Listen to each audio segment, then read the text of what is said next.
6 महीने पहले कालू बाबा, जो गौरी को काबू करके गांव से चले गए थे, वो एक दिन पहाड़ों के बीच झरने के नीचे गहरे ध्यान में बैठे थे। तभी उन्होंने देखा 80 साल पहले का दृश्य। थुंग थुंग एक ढोल किया था, सड़क किनारे ढोलक बजाकर अपना पेट पालता, कभी कभी शादी ब्याह में भी लोगों को खुश करता। लेकिन एक शादी में उसका मजाक उड़ाया गया, उसकी बेइज्जती हुई और उसे भूखा ही भगा दिया गया। भूख और अपमान से जलता हुआ वो ढोलक बजाते बजाते जमीन पर गिर पड़ा और वहीं उसकी आखिरी सांस टूटी। मरते वक्त उसने श्राप दिया, जिन लोगों ने मेरा मजाक उड़ाया, मुझे भूखा रखा, उनका साथ ही साथ उनकी आने वाली पीढ़ी भी चैन से नहीं जी पाएगी। मेरी ढोलक की गूंज उनकी मौत बनेगी, उनकी बर्बादी बनेगी। और उसी पल से उसकी आत्मा ढोलक में कैद हो गई।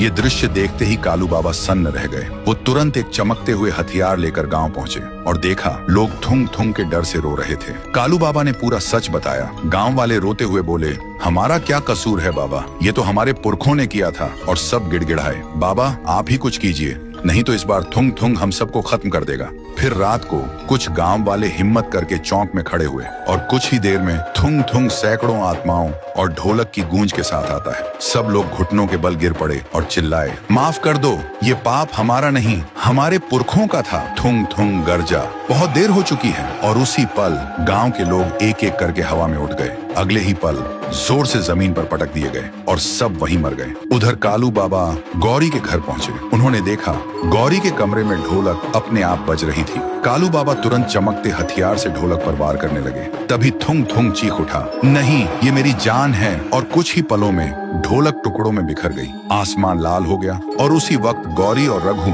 थुंग थुंग के श्राप से आजाद हो गए। लेकिन गौरी की हथेलियों पर अब भी ढोलक का निशान बना हुआ था। सुबह कालू बाबा गांव के बीच एक पवित्र अग्नि जलाते हैं। पूरा गांव वहां मौजूद होता है। कालू गौरी से कहते हैं, गौरी ध्यान से सुनो, तुम्हारे हाथ पर जो ये ढोलक का निशान है, वो सिर्फ इस पवित्र अग्नि में हाथ डालने से ही मिट सकता है। तभी थुंग थुंग का श्राप पूरी तरह खत्म होगा। रघु चिल्लाया, दीदी मत करो, तुम्हारा हाथ जल जाएगा। पर गौरी बोली, चाहे कुछ भी हो, मुझे करना ही होगा। और उसने अपना हाथ अग्नि में डाल दिया। सबकी सांसें थम गईं। लेकिन जब गौरी ने हाथ निकाला तो देखा उसके हाथ को कुछ भी नहीं हुआ और ढोलक का निशान भी मिट चुका था। तभी अचानक अग्नि भड़क उठती है और उसी आग से थुंग थुंग का रूप बनता है। उसके हाथों में वही ढोलक आ जाती है और वो बजाने लगता है इतनी तेजी से कि पूरा गांव कांप उठता है और अगले ही पल आसमान का लाल रंग मिट जाता है। देखते ही देखते सब कुछ खामोश हो गया और तब से गांव वाले सुकून और खुशी से रहने लगे। लेकिन कभी कभी बहुत गहरी रात में हवा के साथ एक धीमी सी आवाज सुनाई देती है, शायद याद दिलाने के लिए कि अपमान और भूख से मरी आत्मा कभी चैन से नहीं सोती।